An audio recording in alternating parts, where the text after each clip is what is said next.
Bueno, seguimos en La Voz del Riel. Realmente creo que la charla con Ricardo Gringa fue verdaderamente sustanciosa. Depende. Nos quieren tomar examen de vuelta. Ah, no importa. Bueno, lo vamos a rendir. Lo vamos a rendir. Aparte, bueno, porque dijo que para ayudar también a otros muchachos y citar algo también fue muy bueno eso, la verdad. Pero ahora vamos a hablar con alguien de arqueología ferroviaria. Vamos a hablar con el señor Marcelo Norman Wesley. Él es profesor de la Universidad de Luján, es arqueólogo naval y ferroportuario. Y hace muy poquito recuperaron una zorrita, así que nos va a contar sobre eso. Buenas tardes, señor Marcelo, Iván Juárez, Jorge Martín, Oscar Urrutia. Gracias por este tiempo y gracias por la posibilidad de hablar con usted y que nos cuente cómo están trabajando. Buenas tardes, Iván, Oscar, Jorge. Muchas gracias por llamarnos y agradecidos con La Voz del Riel. Desde acá, desde nuestro lugar de trabajo, que estamos en Buenos Aires, en la Barraca Peña, en el Riachuelo. Y justamente contarles que a través de la Fundación Museo Histórico de La Boca, que tenían a su cargo una zorra báscula, un pequeño vagón báscula, bueno, estaba guardado durante muchos años en un transportista del barrio, de la familia Mayolo, muy conocidos, han sido deportistas de lucha greco-romana, por ejemplo, y bueno, era una empresa transportista que lo tenía en su galpón, y no podían hacerlo entrar al museo, porque es justamente una vieja sede del Banco del Río de la Plata y de Italia, que tiene una escalera muy empinada y además el peso no iba a soportar el peso del primer piso. Entonces se hizo un traspaso de la tenencia, digamos, del cuidado, a nombre de la Barraca de Peña, donde finalmente fue transportada. Así que estamos muy contentos porque es una zorra ferroportuaria, nada más y nada menos, que utilizada, creemos, en lo que es la vieja ferretería, como le dicen en el barrio, que es de venta de fierros, de metales, llamada Descubre y Cabó, en la Vuelta de Rocha, y que bueno, a través de los años esa empresa cerró, quedó la zorra en ese lugar, y luego fue recuperada por los vecinos, ¿no? Así que esa es un poco la historia. Si quieren les cuento un poco más de la parte técnica, de dónde viene este objeto, ¿no? Tan interesante. Verdaderamente eso sí que es un trabajo de arqueología, haberse juntado con ese material. Y sí, por supuesto que es interesante saber de dónde viene y lo que producía o cómo se usaba. Claro, sí. Bueno, saben que nosotros durante muchos años justamente hicimos ese trabajo de ferro portuario, que era medir las trochas de los rieles que quedaban a la vera del riachuelo, y medimos que encontrábamos tanto trocha ancha como mucho tranvía. Ahora la ciudad de Buenos Aires tuvo pero cualquier cantidad de tranvías, casi la ciudad de los tranvías en el mundo. Pero además de las grúas, y en eso también encontrábamos algunas vías que iban transversal a la calle y a la línea de la ribera, y justamente unían los almacenes con los barcos. O sea, nada más y nada menos que algo ferroportuario. Y encontrarnos con esta zorra balanza o zorra báscula, es tan interesante porque tenía una marca francesa, con el nombre de B-Traibu, que lo rastreamos porque nos lleva directamente a la ciudad de Lyon, en Francia, donde funcionaron las usinas de la Mulatier, se llamó de tal manera, especialmente entre 1866 y 1877, en que así se llamó la usina, de acuerdo a su propietario, B-Traibu. Y bueno, es una balanza para 3.000 kilos, pero nada más que es móvil, esa que se asienta sobre rieles. Y así son las ruedas, todas de metal, bastante grandes para lo que es una balanza, y servía entonces para pesar de manera directa al pie del barco y luego ingresar a los depósitos, como dijimos, de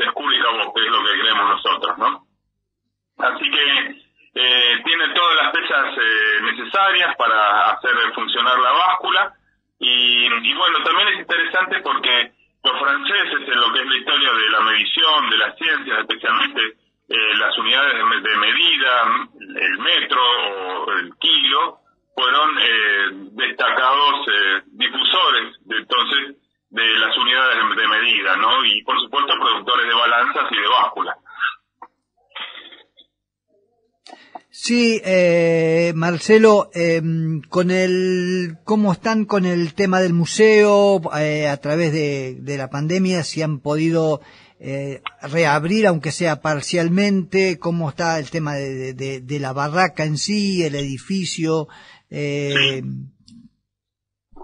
mira, o sea, la verdad que todavía lo que es el barrio de La Boca, que siempre acostumbrado a vivir del turismo, está prácticamente cerrado, hay muy pocos visitantes y a pesar de que ya la ciudad se está moviendo, ¿no? Mucho, hay mucha gente en la calle, ya los cafés se atienden adentro y todo, pero se hace difícil lo que es el turismo y por lo tanto casi este año y medio de pandemia fue utilizado para mejorar las condiciones en que está el museo, hacer inventario y también acomodar todo lo que son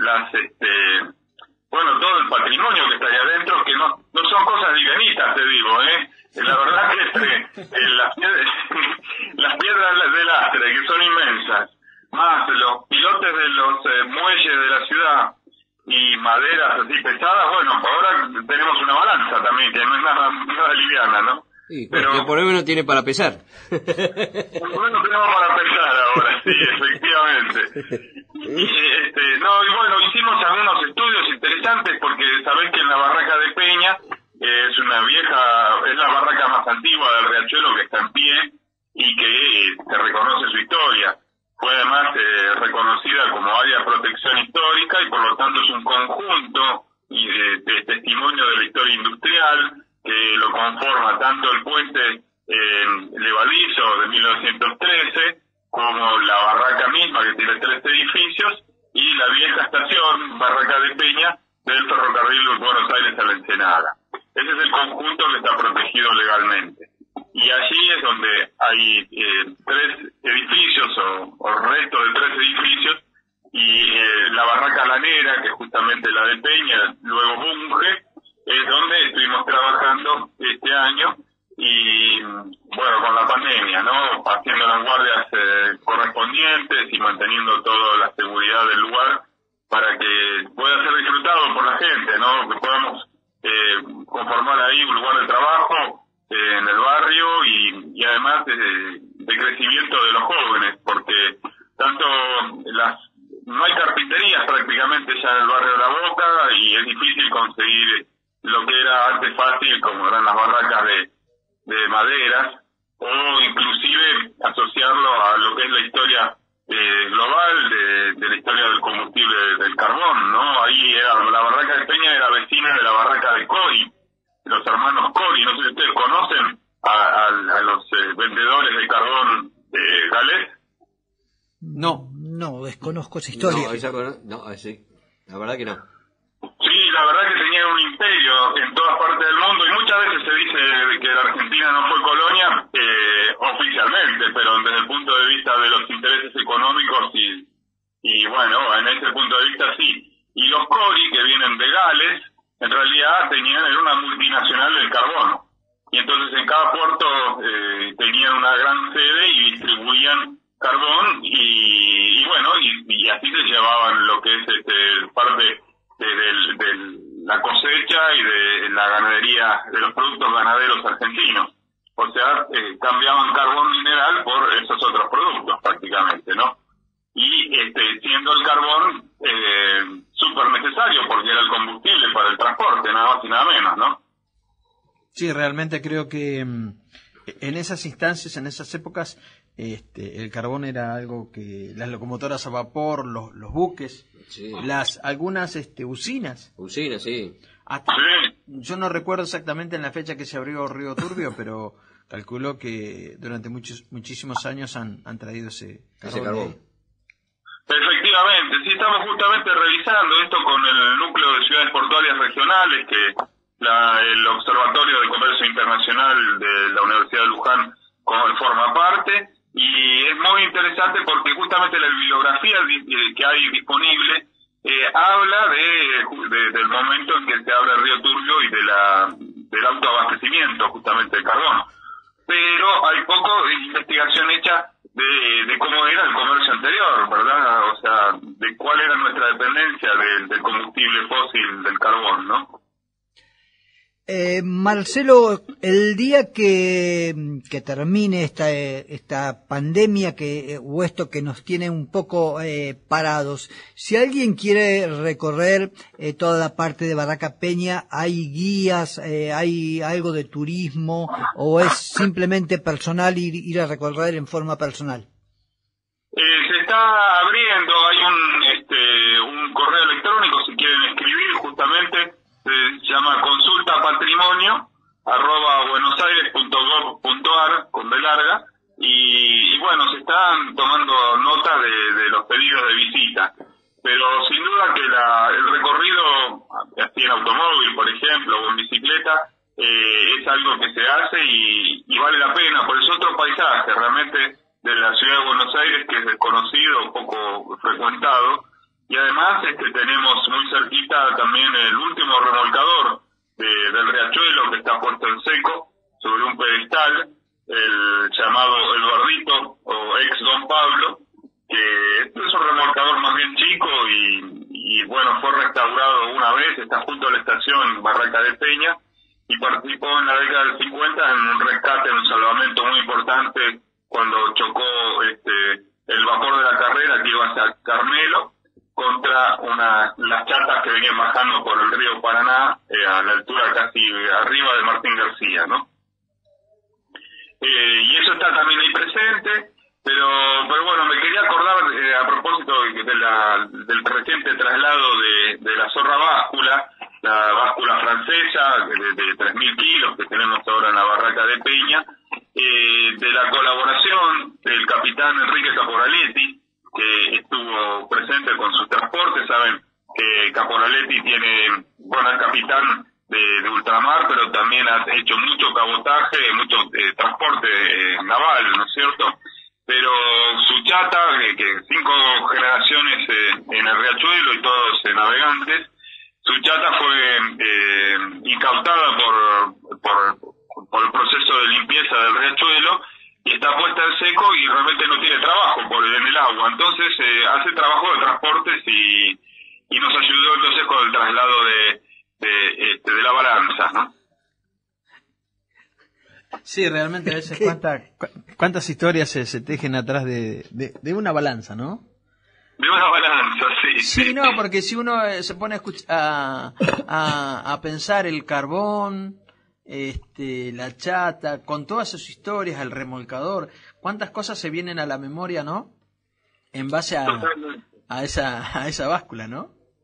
Totalmente. Y lo interesante es que, bueno, la Barraca de Peña es un museo en formación, un centro de interpretación donde además está inhumado los restos del barco mercante español que encontré en el año 2008 en Puerto Madero, que fue trasladado ahí, enterrado, lamentablemente. También estamos gestionando desde hace 3 años las posibilidades para restaurar los cañones que servían de carga a esa nave española que encontramos en Dique 1 en Puerto Madero en una excavación. Y digo que esto es un bien público y eso es lo interesante, pero también integramos, como he dicho, con la ULU, con el Núcleo de Ciudades Portuarias Regionales, otras redes, como por ejemplo el Congreso Internacional de Museos Marítimos, y justamente están ahora haciendo una serie de podcasts que espero participar pronto sobre los museos marítimos, como son lo que es el barrio de La Boca, sin duda que tiene un montón de historia marítima, ¿no? Y así es que tenemos en la agenda varias iniciativas, por lo menos 2 principales. Una de ellas tiene que ver con la década de los océanos, que justamente estamos transitando hasta el 2030, y donde se impulsa justamente la investigación de los océanos y de los patrimonios asociados a los océanos. Así que ahí las barracas, el carbón, los barcos, las naves, todo lo que es comercio, está sin duda ligado a la historia de los océanos también y de las ciudades portuarias. Y por el otro, para el barrio de La Boca especialmente, nos estamos preparando para organizar la conmemoración del Día Internacional de la Madera, que es en el mes de marzo, el día 21, y queremos sumarnos entonces para visibilizar justamente la importancia de esos patrimonios que son las castillas de madera del barrio de La Boca. Justamente ahora el lunes es el día que recuerda el aniversario del barrio de La Boca, el 151 aniversario, y entonces trabajar para conservar y mejorar la situación de las castillas de madera, los llamados conventillos de chapa y pintada de colores del barrio de La Boca, ¿no? Sí, realmente, si uno puede ver a veces, como se dice ahora vulgarmente, googlear, Europa ha mantenido la historia viva, ¿no? Qué bueno saber que en Argentina se está haciendo exactamente lo mismo.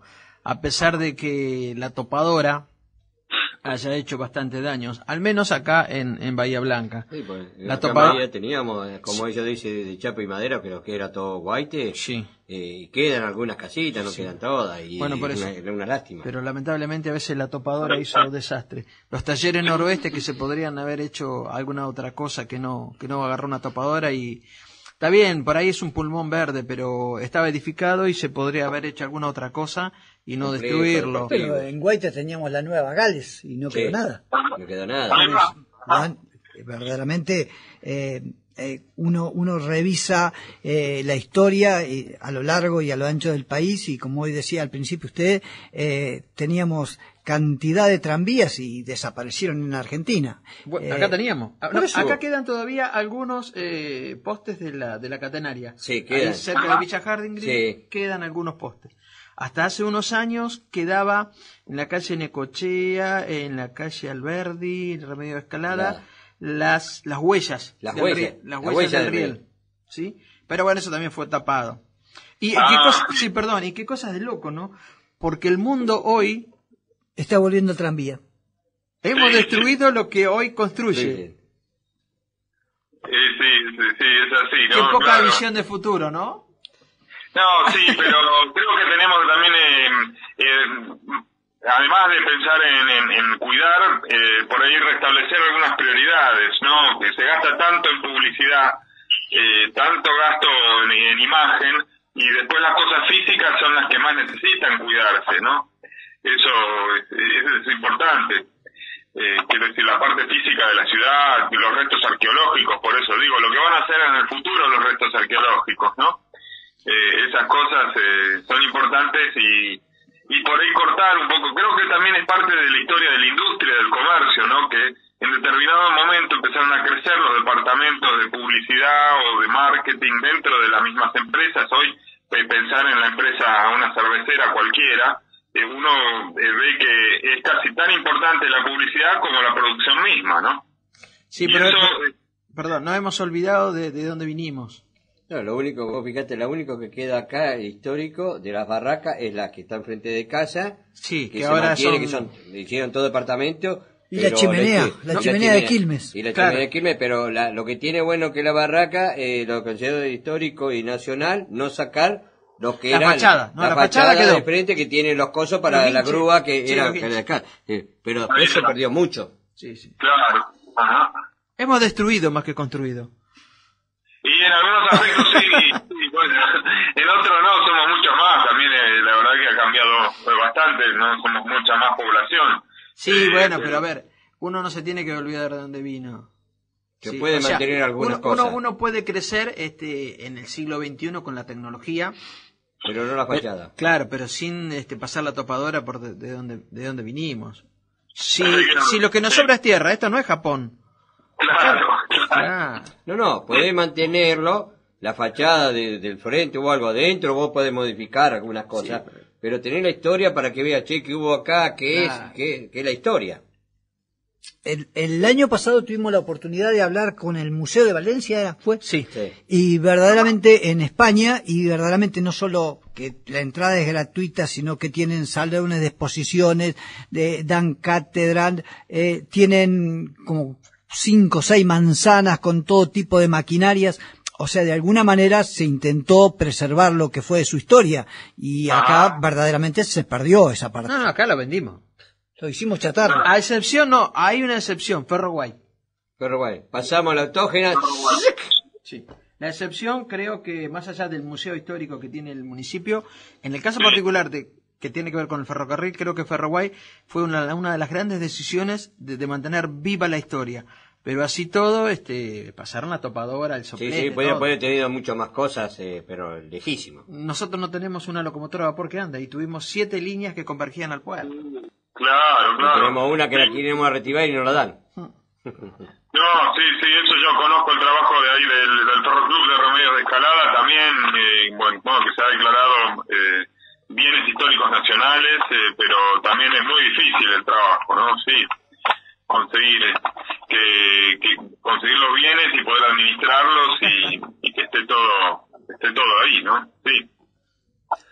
Verdaderamente creo que el trabajo que están llevando adelante ustedes en Barraca Peña, en cuidar esa parte de la historia de la Boca y mantenerlo o preservarlo en lo que fue, para que, como hablábamos recién, esa parte de la historia no se pierda, yo creo que es no solo meritorio, sino que verdaderamente es necesario que sea conocido, que sea divulgado, para que, como decía Iván y Jorge, que se sepa de dónde venimos y cuáles fueron nuestros orígenes. No, y aparte, perdón. Vos pensás que lo que ellos están haciendo es el inicio de la Argentina. Sí, y es aparte, el puerto donde vinieron los emigrantes y de ahí fueron a gran masa a cubrir el interior. No, pero aparte, como decía Iván, como dijo Oscar, la balanza dio la historia. No hay peso que valga para algo de la historia. Claro. Muy buena esa idea, muy bueno. Sí, la verdad que nuestro trabajo es de catalogación, como les comentaba. Entonces, en cualquier, desde arqueología, en cualquier excavación que se hace, cada pieza lleva luego una limpieza, una identificación, una ficha y un expediente también que lo conforma como bien del Estado, y una declaración. Entonces, por ejemplo, nosotros ahí en la barraca tenemos 25 colecciones, que desde los años 90 venimos conformándolas, y tenemos desde más de 20 herraduras diferentes, tenemos contextos de conventillos, es decir, de trabajos, de restos materiales de la niñez, de juegos, calzados, pero también testimonios del trabajo y de la bebida y del consumo de muchas épocas diferentes, especialmente de la época de los inmigrantes.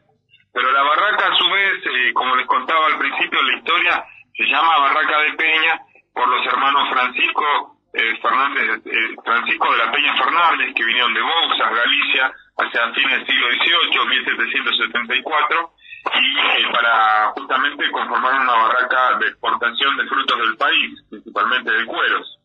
Y les fue bien en Buenos Aires, al punto tal que Francisco de la Peña formó parte del Cabildo Abierto del 22 de mayo de 1810. Pero, claro, él defendía los intereses locales o armados hispanos y se opuso justamente a la Revolución de Mayo, diciendo que si se terminaba el transporte naval español, todo iba a pasar a manos inglesas. Y así fue. Y él, lamentablemente, terminó preso y muriendo en la ciudad de Luján. Pero luego, esa barraca quedó en manos de su hija, y ella se casó con el primer Bunge de la empresa de los nombres Bunge, la familia Bunge, que van a estar emparentados con los Bunge y Born, y también con el famoso sociólogo, creador de la sociología moderna, Max Weber. Así que entre todas estas familias que venían de Alemania, de Bélgica, de Holanda, estaban siempre comunicados. Inclusive, Weber tenía una raíz inglesa también muy importante, y entonces se comentaban y se escribían entre sí. Y Weber entonces va a recibir noticias de las barracas en el Riachuelo, y finalmente, entonces estoy hablando de 1830 hasta 1880, que es cuando viene justamente Bunge y Born, que se crea en Buenos Aires. Y hoy es una de las empresas más grandes del mundo en todo lo que es agricultura, ¿no? Sin duda.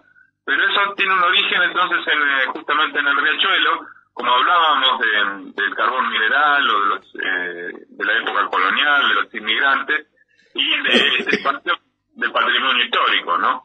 Realmente es importante entender esa escala, porque el pequeño Emilio Vicente Bunge, que tenía sus tíos en Chile y nada menos que en Valparaíso, los Lezica, y los Lezica eran súper comerciantes con todo el Pacífico, y ahí entonces el pequeño Emilio Vicente viaja a California, viaja a China a mediados del siglo XIX, y aprende entonces la importancia de la escala global de las relaciones comerciales. Y eso es interesante que bueno, hoy en día lo tenemos también en pocas manos, y justamente la licenciatura de Comercio Internacional de la Universidad de Luján aporta a tener estos horizontes, esta visión global desde donde situarse para generar riqueza en definitiva y conocimiento como el que estamos defendiendo del patrimonio histórico en la Barraca de Peña.